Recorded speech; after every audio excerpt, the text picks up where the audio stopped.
Hello, Family Church. We are so excited to have you with us today. Whether you're joining in one of our campuses, online, or in a fellowship group, let's prepare our hearts for worship. Let's sing to our God who does great things.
God, we have to say today and agree with what we've just sung, that you are good and you are faithful, God. We look at those great heroes of the Old Testament and we see that they had scars and they had struggles, God. But you remained faithful, and we see the bigger picture in your word, God. And I know in our own lives, it's so easy to get focused on the voices around us, the world around us, our own emotions. God, I pray you would remind us today that it's okay to struggle. We're going to struggle, God. But that does not change the truth of who you are. You are steadfast. You are sovereign, God. You are in control. God, help us to look back and remember those times in our life where you've been faithful. We praise you, we bless you, we thank you in Jesus' name. Amen.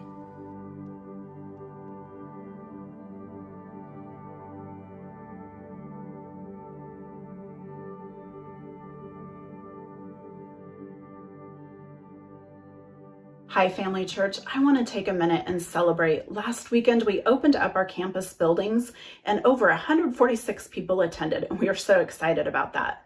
But I also know there's people like me and maybe like you that can't attend in the building, but you're watching church online. And we want to celebrate that too, because every weekend over 200 people are joining us online, and we're excited about that. You know, connection is so important, and I love that we are all one in the body of Christ, no matter where we are. And that's a beautiful thing. And so right now, I want to take a moment to remind you to fill out your Connect card, whether it's on your chair or you go online to the website or fill it out on the app. Take a minute to fill that out. We want to hear from you. We want to know how you're doing. We want to know if you have a prayer request. We want to be connected to you. And I also just want to encourage you to connect with others in the church body. You know, maybe think of somebody you've missed seeing their face over the last couple months, or somebody in the church body that's really impacted you, and reach out to them this week. Send them a card, maybe give them a phone call. Just stay connected. That's so important. And if you're new to Family Church, welcome. We're so glad that you're joining us, and we want to hear from you too. So please take a moment to fill out the Connect card, wherever that is. We definitely know that we are in a challenging time. Our faith is being tested. And I love that right now we're studying the heroes of faith in the book of Hebrews. So I encourage you to open up the word to Hebrews 11, and we are going to dig into the story of Joseph and be reminded that we can have an enduring faith no matter what we're going through. Well, thank you, Shauna. It is true. We are in the middle of a sermon series called The Hall of Faith, where we are looking at some of the great key characters of the Old Testament. We find a list of these great characters in the book of Hebrews in chapter 11, and we've been systematically going through them saying, what is it about these characters, these guys that have the ability to take faith and make it their own and go to battle with that? The sermon series right before this, we had been looking at Ephesians, and we didn't intend this, but the last thing that we did in that series was we looked at the armor of God, and in it, we saw that one of the pieces of armor was the shield of faith, which it says you can extinguish the flaming arrows of the evil one. And as we started into this one called the Hall of Faith, we realized this is textbook. How do you use that shield? How do you hold it up to extinguish those flaming arrows that the evil one shoots at our minds and at our hearts? The idea being a flaming arrow, the real danger is not the hole it leaves. It's the fire it ignites. And this amazing shield of faith allows us the faith to trust and obey what God says, allows us to have that flaming arrow, the flaming part, extinguished. Now, we're going to be looking at a character from the Old Testament named Joseph today. And if I were to describe Joseph's life, I would say he is a textbook case of a worst case scenario guy. Now, it doesn't look this way at the beginning of his life. At the beginning of his life, you would say, man, this guy, he's the golden child. He's got part of a family where there's 12 brothers and a sister. He's number 11 out of those 13 kids. And he is the dad's favorite kid. His dad's Jacob, and he just favors him. In fact, Jacob really plays the role of playing favorites all through. He had a favorite wife. He had favorite kids. A lot of destruction comes from this. But what you see is in Joseph, this actually leads to some problems. In fact, at one point, I would say to you that he really needed this book. When I was working at Eddie Bauer in college, they used to sell this book. It's called The Worst Case Scenario Survival Handbook, and it is hilarious. The premise of it is they put you into situations and say, here's how to solve that problem. Situations that none of us would ever be in. Things like, how do you detect a bomb? How do you defuse a bomb? How do you jump from a moving train? How do you hack into a computer system? How do you run away from an alligator? Yeah, which you see on the cover right there. In fact, when times were slow at Eddie Bauer, I would go over and look at the book, which, because it was Eddie Bauer, it was all the time, which I should have had the entire book memorized. This is the kind of book that Joseph actually needed. He didn't know it starting out, but when he was about 17 years old, his mouth got the better of him because he had such a good life. He didn't think he needed to be careful with his mouth, and he shows himself to have a pretty low emotional intelligence at one point. God was going to use Joseph, and he gives him two dreams. One dream, he has, it's not a term we use a lot, but it's called a sheaf of grain. When you pile up the grain and you put it into a bundle, that's called a sheaf. And he had a vision, a dream, that his sheaf grew really tall. And then all the other sheaves were his brothers, and they bowed down to him. And he had another one where his star got brighter, and all the other stars, his brothers, even the sun and the moon, his mom and dad, they all bowed down to him. And in his foolishness, he went to his family, I'm just guessing at breakfast or at dinner time, sat down with them and said, hey, guess what dream I had? Well, how do you think that went over? This guy's already the favorite. In fact, one of the things he's most famous for is that his dad gives him a coat of many colors, which you can get anywhere nowadays except Eddie Bauer. They don't sell stuff like that. But at almost any other place you go, you can get a coat of many colors and it's no big deal. But back then, dye was a really expensive thing, and only one kid gets this really expensive coat, and it's Joseph. So these brothers already have a problem with him. Listen to this dream that he has. He said to them, listen to this dream I had. We were binding sheaves of grain out in the field, and suddenly my sheaf rose and stood upright, while your sheaves gathered around mine and bowed down to it. Now we have a problem. And so the brothers get together and they say, hey, let's do something here. So they decide they're going to actually kill their little brother. And so they take him, and the first thing they do is they throw him into a cistern, which is like a big well. And then they're going to decide how they're going to do the deed. And at one point, one of the brothers says, Judah said to his brothers, what will we gain if we kill our brother and cover up his blood? Instead, come, let's sell him to the Ishmaelites and not lay our hands on him. After all, he is our brother. Slight mode of conscience here. Let me just pause for a second. Our own flesh and blood. His brothers agreed. This is also, by the way, one of the first inclinations of capitalism that you see here, where they said, hey, let's make a little money off the guy. And you can imagine, this is the type of thing I am always thinking of when I'm trying to put myself into the story. Imagine the heartbreak that Joseph has as he's walking off. I wonder if he also said, $50? I'm worth more than that. Come on. As he's headed off to Egypt. But the first thing that I want you to notice about Joseph in his life, in this worst case scenario life, is that Joseph was rejected. In fact, as you look at that idea of the worst case scenario, if he had bought that handbook, he probably should have come into Eddie Bauer and bought one of those because he definitely needed it. But you know what he wouldn't find in there? How do you get out of a cistern?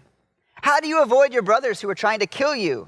How do you avoid being sold to Ishmaelites on their way to Egypt? What do you do in situations like this? But I do want you to see this, that Joseph was rejected. I don't know what it felt like that moment. He was supposed to go out and see his brothers, and they grab him and they throw him into the cistern. He knows there's a problem, and then he's sold. What does it feel like to be the guy who was never, in his mind, never going to see his dad again? His coat is gone. His hands are probably bound, and he is headed to a land he doesn't know, probably a language he doesn't speak. Everything in his world is just gone. And in the midst of that, you have to ask yourself, and who is it that did such a thing? It was his brothers. See, Joseph wasn't just rejected and sold. Joseph was betrayed. And in this close personal relationship that we have with family, one of the things that he felt as he walked off into a land that he did not know, he felt the break of relationship between he and his family. Not only that, he lost everything.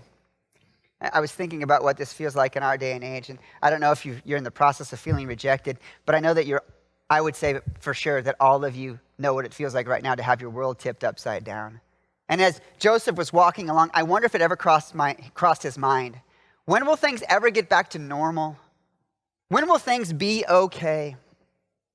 Well, in the course of time, they never went back to normal. There was no normal. This was the new normal. That's one of the things I think is so amazing about Joseph is how he handled himself. When he gets to Egypt, the Lord is with him. It's funny how the Lord travels well He didn't just stay in Canaan. The Lord walked with him all the way down to Egypt. And when he gets there, as a slave, he begins working, and he works hard. And he's sold to a guy named Potiphar. And Potiphar notices this guy has it all together, and there's a blessing upon him. In fact, it says here in chapter 39, 4b, it says, Potiphar put him in charge of his household, and he entrusted to his care everything he owned, because he was seeing the blessing. From the time he put him in charge of his household and all that he owned, the Lord blessed the household of the Egyptian because of Joseph. So picture this. Joseph sold, ends up in Egypt, bought by Potiphar, and God so blesses Joseph. Potiphar sees what's happening, puts him in charge of everything, and because of Joseph, God is blessing everything. In fact, it says everything inside the house and all of the fields. Potiphar is doing well because of Joseph. But there's a problem. This time it's not betrayal. This time it's a personal attack. And it comes not from Potiphar, it doesn't come from his brothers. It comes from Potiphar's wife. In fact, it says that Joseph was well built, and Potiphar's wife said, I want some of that. And there's Joseph, objectified. In fact, what she kept saying is, come sleep with me. And one time, happens multiple times, and Joseph always refuses, and he refuses. He says, why would I do such an evil thing? But at one point, she caught him by the cloak and said, come to bed with me. But he left his cloak in her hand and ran out of the house. Look what he does when there's temptation. He runs out of the house. Look at his character. It comes shining through. This may be one of the things where it was attempted shortcut. Remember the idea that there's shortcut answers to have long-term consequences? He avoids this shortcut, but in the process, look what she does to him. You can tell she has no love for him. He is an object to her. And this is what she says. Look, she screams out as he leaves. She said to them, this Hebrew has been brought to us to make sport of us. He came in here to sleep with me, but I screamed. She declares a falsehood and says, look what this guy did. He deserves to die. Get him. And though he had done nothing wrong, he did everything right. But let me tell you something. When you do everything right, it does not guarantee that everything comes out all right. And so Joseph, after being rejected by his brothers and sold into slavery, Joseph ends up in prison. He went from being rejected to being trapped.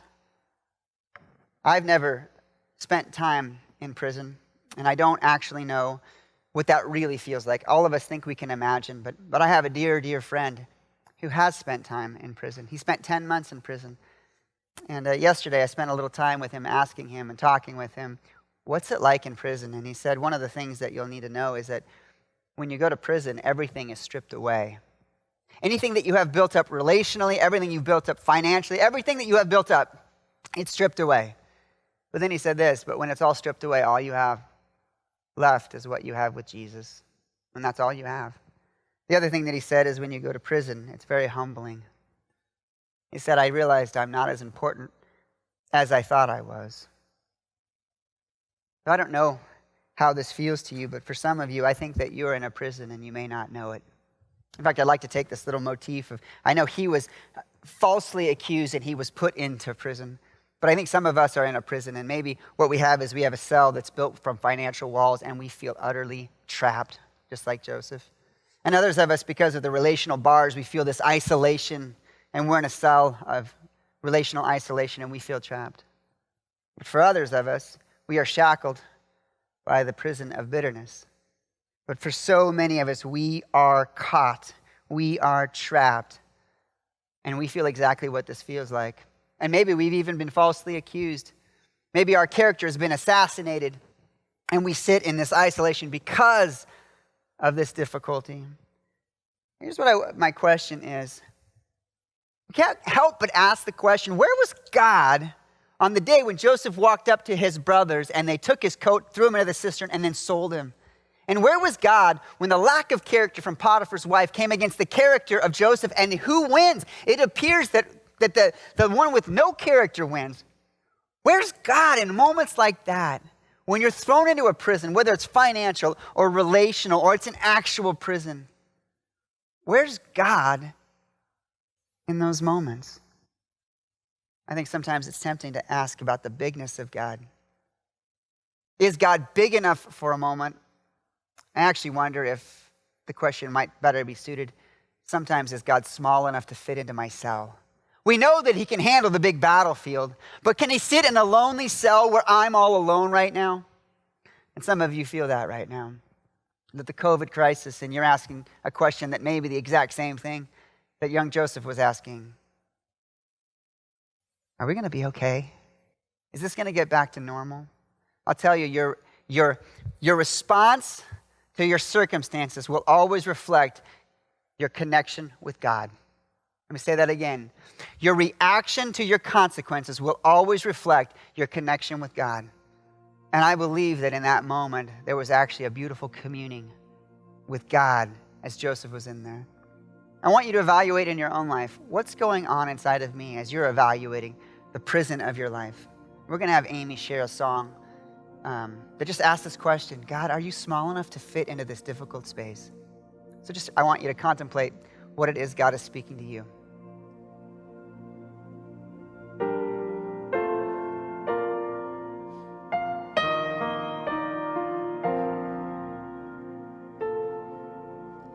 Oh, great God, be small enough to hear me now.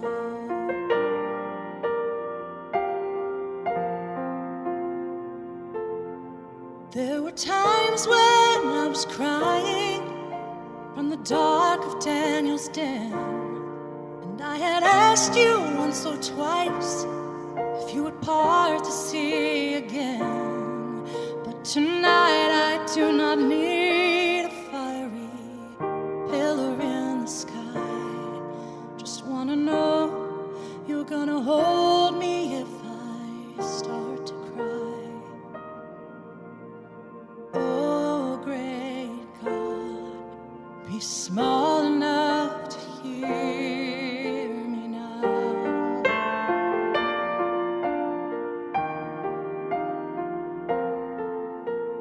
Oh, great God, be close enough to feel you now.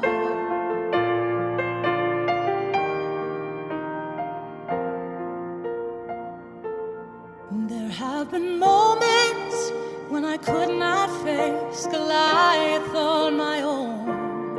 And how could I forget we marched around our share of Jerichos? But I will not be setting out a fleece for you tonight. Just want to know that everything will be all right. Oh, great God, be close enough to feel you now. All praise and all the honor be to the God of ancient mysteries, whose every sign and wonder turned the pages of our history. But tonight my heart is heavy, and I cannot keep from whispering this prayer. Are you there?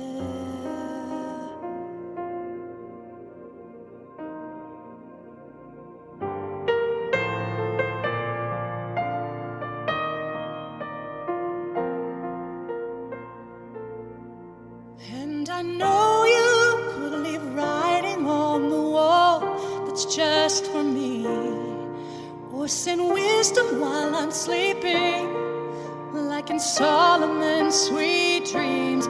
But I don't need the strength of Samson or a chariot in the end. I just want to know you still know how many hairs are on my head. Oh, great God,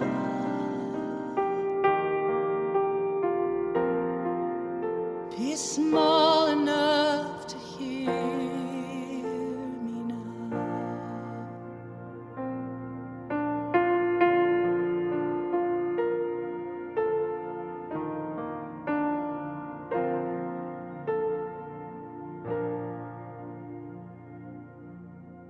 Thank you so much, Amy. I hope that was a moment where you could pause for a second. By the way, that song's called small enough. It's by Nicole Nordeman if you want to look it up on YouTube and maybe meditate on it a little bit more later in the day. I was talking with a dear friend of mine, Pastor Jason, who is in a moment of transition in his life where he and the family are moving from being a part of the green staff, and now they're going to join the staff at South Umpqua. He's the new campus pastor in South Umpqua. And he sat down with his family and talked with them about, hey, we're going to make a transition. We're no longer going to be student ministry pastor at Green. We're going to go down to Myrtle Creek into South Umpqua. And one of the questions that came up from the kids was, are we going to have to move again? And moves are really traumatic. I don't know if you remember this, but when you're in a young elementary school, a move from your school is upending your entire world. And Jason said, yeah, we're going to have to move. And Jason's oldest, Ember, asked one of those profound questions. And I love how young people have the courage to ask what all of us feel and think. She said, why does God ask us to do hard things? And maybe if you're in that prison, you're wondering, you're asking God that same question. Why are you asking us to do this hard thing? God, you have all the power in the world. Why did you let COVID-19 happen? God, you have all the power in the world. Why did you let the economy crash? God, you have all the power. And maybe you're asking, why does God do hard things? My favorite part of that conversation between Jason and Ember is as they continue to talk about it, Ember still doesn't know. And maybe you're in that same place where you're wondering that same question, and you still don't know, and you're in the middle of processing it. Before we were reflecting on that song, I had made a statement that our response to our circumstances is in direct correlation with our connectivity with God. And one of the things that I'm noticing is how Joseph responded when he was in prison. I think this is so powerful. In fact, in chapter 40, it talks about what life was like in prison. And just like it said with Potiphar, God blessed Joseph. God was with him. But one of the things that happened is there are two officials of Pharaoh who end up in prison with him. And they have a little conversation. But because Joseph had been so blessed, he had been put in charge of some things, and he was in charge of taking care of these two officials of Potiphar, of Pharaoh. And one day he goes to them, and this is what he says to them. Joseph came to them the next morning because each of them had this really weird dream, and it really messed with their hearts. And he saw that they were dejected, and he comes over and basically says, are you okay? And one of the things that I think is funny is, you're in prison, of course they're dejected, but this is even more than normal prison dejected. Joseph says, something's wrong here, and he sees it. Here's what I've noticed. When I'm struggling because I'm in prison and all I can see is my own pain, the last thing I do is I look out and say, hey, are you okay? Look at the character of Joseph right here. This is so profound, and I have never seen this in the 800 times I've heard this story from the time I was a kid on. I'd never noticed this, that in the middle of prison, Joseph is caring for people, and this is what I think it reflects. I think it reflects that he sees that his circumstances are not what's true about God. The circumstances are just the circumstances. And his connection with God allows him to live this way, to care for people. How do you do that? I think it all comes down to, where are your eyes? And I think Joseph knows that God is right there with him. And in some ways, I've been asking myself this question.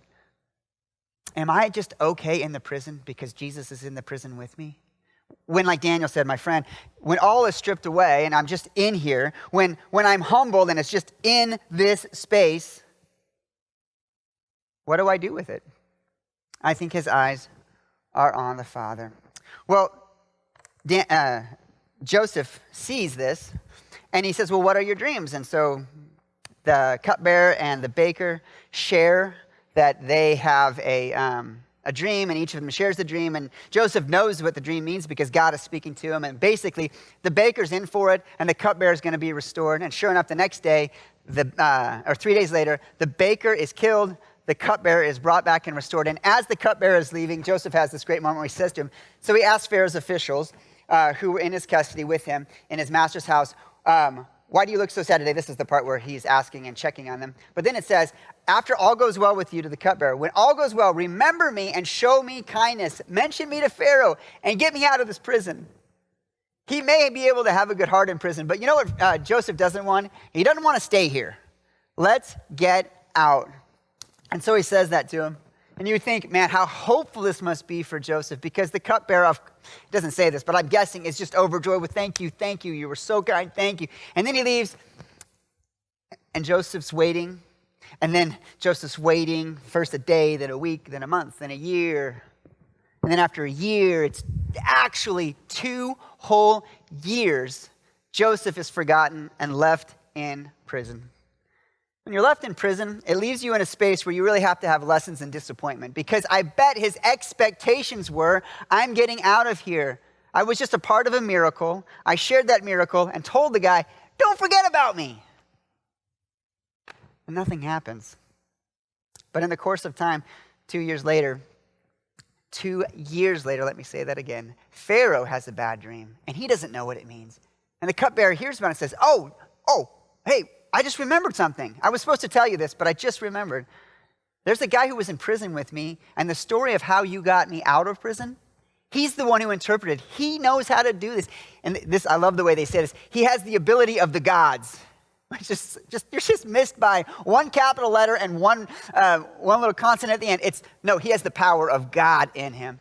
And so Pharaoh calls for him, and there's this great moment where you imagine in prison how you're going to smell and how you're going to look. And so they take Joseph out of prison, they shave him and clean him, give him a bath, and then they bring him before Pharaoh. And Pharaoh tells him the dream, and in the course of the dream, he finds out that for 7 years, there's going to be amazing production from the fields. And then there's going to be 7 years, you're not even going to be able to reap or sow. Don't even worry about it. And then Joseph says to Pharaoh, hey, it's your kingdom, but here's an idea. You might want to put someone in charge and take care of everything you can in those first 7 years so that you have everything you need for the next 7 years, because this is going to be a problem in the last 7 years. And I love this moment. Remember, so we have 17-year-old, coat of many colors, taken off, thrown into a cistern, sold to the Ishmaelites, sent to Egypt, sold to Potiphar, put into prison, and then now he's standing before Pharaoh, and Pharaoh goes, that's a good idea. Why don't you do it?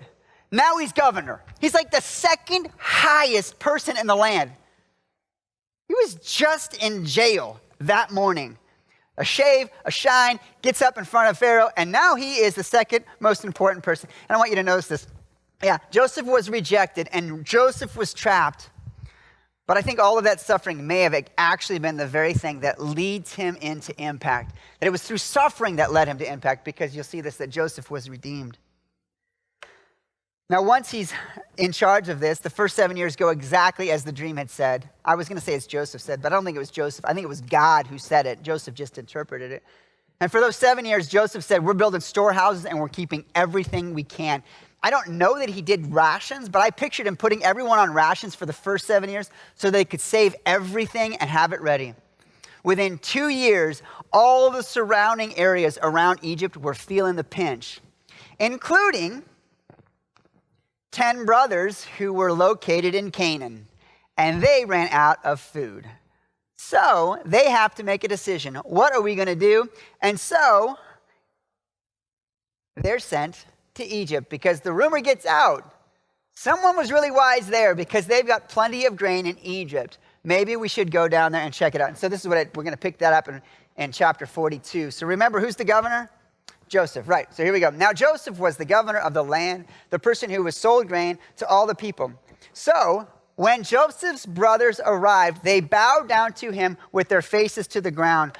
What an amazing moment. Remember this, 10 brothers threw him into a cistern and then sold him to the Ishmaelites. Before that, one of the reasons they did that is because there was a dream about a sheaf and about 10 other sheaves bowing down to him. Let me read it again. So when Joseph's brothers arrived, they bowed down to him with their faces to the ground. Prophecy fulfilled, taken care of. What does that feel like for Joseph? Because he sees them and recognizes them. He's dressed in Egyptian garb, and it's been approximately, we're guessing that he's about 30 now. It's been about 13 years. He does not look like that little snotty kid who came down, hey, daddy wants you. He looks a lot different now, and they don't recognize him. So we have this moment.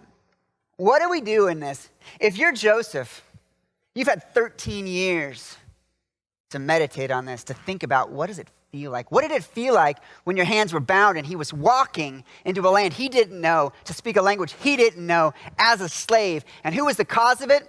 And behold, they bowed down to him. What do you do in a moment like that? Well, over the course of this time, at the beginning, Joseph just flat out messes with him. He calls them spies. Then he says, okay, maybe you're not spies, and then sends them on their way, lets them buy grain, puts all the money back in the bags, and adds a silver cup into their bags. That night they open it up, see the problem. They come back and they say, hey, what's going on? We don't know what's happening here. And in fact, there's a little conversation between them where Reuben says, yeah, I think this is because of what we did to our brother Joseph all those years ago. I think, this is funny, I think Reuben's saying, karma, dude. Karma got us. We are trapped, and this is because of what we did. Well, Joseph hears this. In fact, it says he has to run out and he weeps. In fact, in your devotions this week, every one of them, as you walking through these stories, here's what I want you to look for, especially when Joseph is connecting with his brothers. I want you to look at the emotion. I try to count it. I think it's something like 6 times you'll see weeping because of the emotional damage done by rejection and by betrayal. And Joseph hears this and he goes off and weeps and he's brokenhearted. But over the course of time, he sends them back. They have to bring back a brother. In fact, he keeps Simeon and puts him in prison just a long, long run here. And finally, Joseph is ready to make himself known. After all of this, he's made his decision on how he's going to handle this. Listen to what it says. This is in chapter 45. This is what it says, starting at verse 4. Then Joseph said to his brothers, come close to me. And when they had done so, Joseph said to them, I'm going to burn your house down and cut you up and feed you to the alligators. You stinking... Wait, wrong page. Here it is. Okay. Come close to me. When they had done so, he said, I am your brother Joseph, the one that you sold into Egypt. And now do not be distressed and do not be angry with yourselves for selling me here, because it was to save lives that God sent me ahead of you. For 2 years now there has been famine in the land, and for the next 5 years there will be no plowing or reaping. But God sent me ahead of you to preserve for you a remnant on earth and to save your lives by great deliverance. And so his brothers were speechless. I don't know if you catch this, but all through, I think it's about 3 chapters, Joseph is wrestling with how he's going to respond to his brothers. At first, I thought he was just being a brother and messing with them. But I remember about a year ago being in a conversation with Pastor Ed about this conversation, and what he said to me was he thinks he's actually processing out what forgiveness really looks like. Because forgiveness isn't easy. And I think you actually have to practice forgiveness.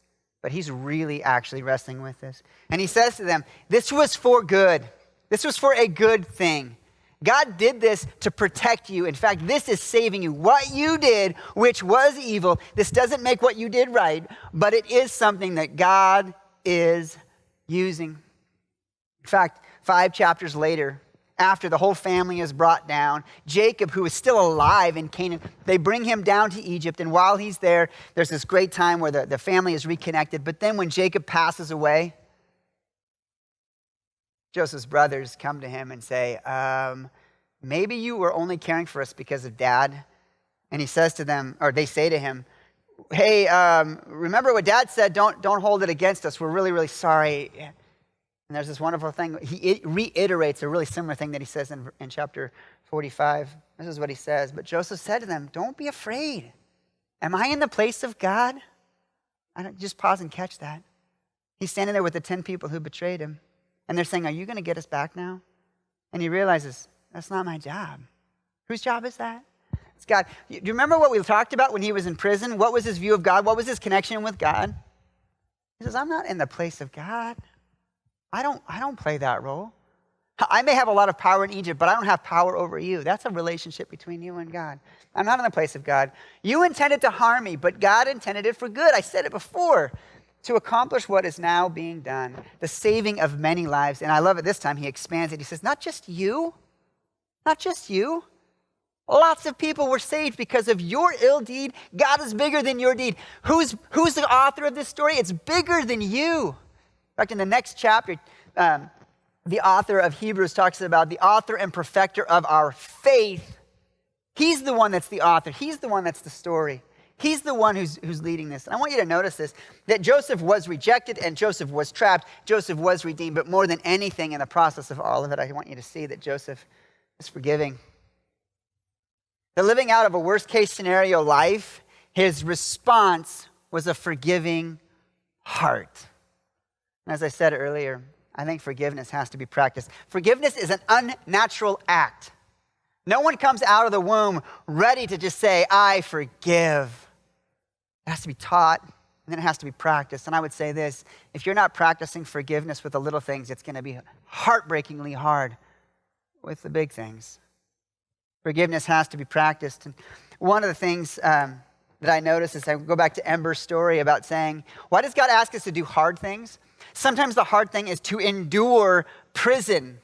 There's no shortcut. Remember we talked about shortcut answers lead to long-term consequences? You can't get out of prison with a shortcut. But you can try and take a shortcut on this. And sometimes God asks us to go through hard things, and sometimes he asks us to do hard things. And I don't know if there's anything harder than this, because someone owes me for the pain that they have caused. They owe me. So I want to talk through with you, how do you walk through this? I want to share with you a process for this that you've probably heard here at Family Church many, many, many times, but we think it is so, so important. This is one of those things where the shield of faith is so important, that extinguishing the flaming arrow of bitterness, you will live and die based on this. Because what I've noticed is when you don't extinguish the flaming arrow of bitterness, it will confine your life. You will not be able to be in prison and be like Joseph and say, are you okay? No, because what happens is when you have a bitterness in you, your life will constrict and constrict and constrict and constrict. And if you can't show grace, you won't be able to show grace. And it won't just be to the person that hurt you, it will be to the people in your life, and your life will get smaller and smaller and smaller. And so I implore you, if you're ever going to learn anything from Jesus, learn from what Jesus said while hanging on the cross. Father, forgive. Forgive them. And the first step of this is that you make the choice to forgive. And this doesn't mean it ends. You don't just go, oh, I forgive you. Because you know what happens is you say, I forgive you, and then you're driving in your car the next day and it comes back up. And you remember. But it has to begin with this. You know what the Bible doesn't say? It doesn't say when Joseph began this process. I sure wish I knew, though. I wish I knew what was that moment when he began this thing where he said about his 10 brothers, I forgive you. Was it already when he was walking down to Egypt? Was it when he was in that prison and he was wrestling with all of this? He had a lot of time.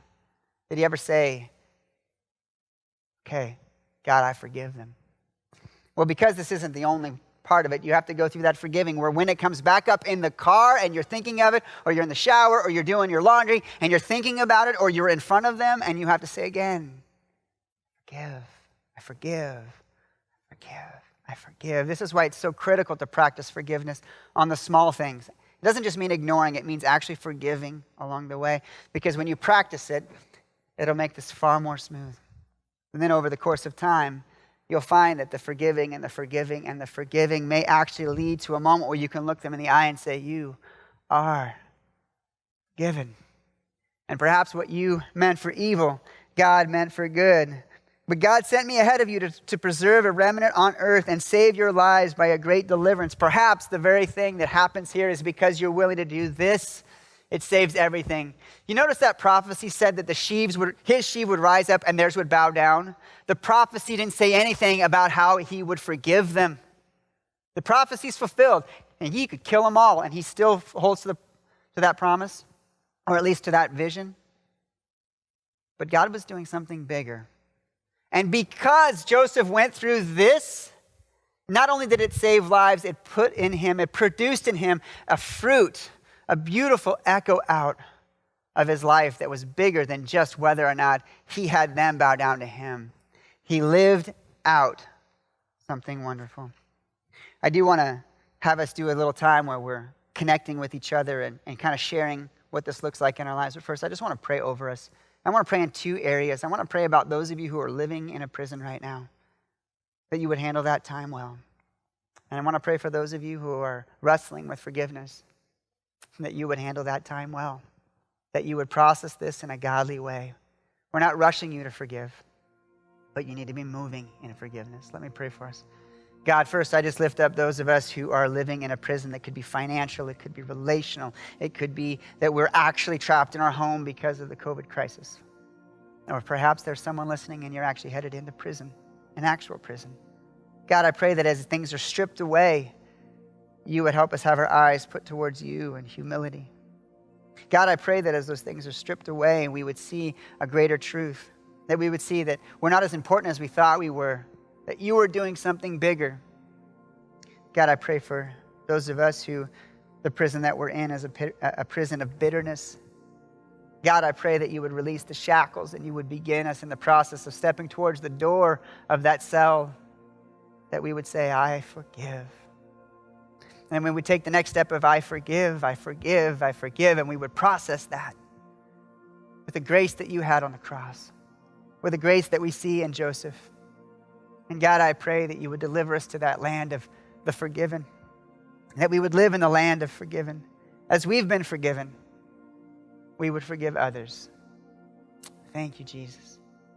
In your precious name we pray. Amen. Well, I'm not sure where you're watching this. Some of you, I know, are at some of our campuses and you are with a few other people in the room. Some of you are watching this at a group at home, or perhaps you're sitting by yourself. What I'd like you to do is I'd like you to spend some time evaluating this, and then I want you to have a conversation about this. Maybe it's with the people where you are. Maybe it's just heading outside if you're at one of our campuses so you can take your masks off and have a little dialogue where you can talk through this. But I want you to talk today about this. I want you to share what makes forgiveness difficult. Is it because of the weight of the emotion? Is it because of your love of justice? What is it that makes forgiveness hard? It's hard for all of us. Share with each other what makes forgiveness so hard. I love you, and we will see you soon.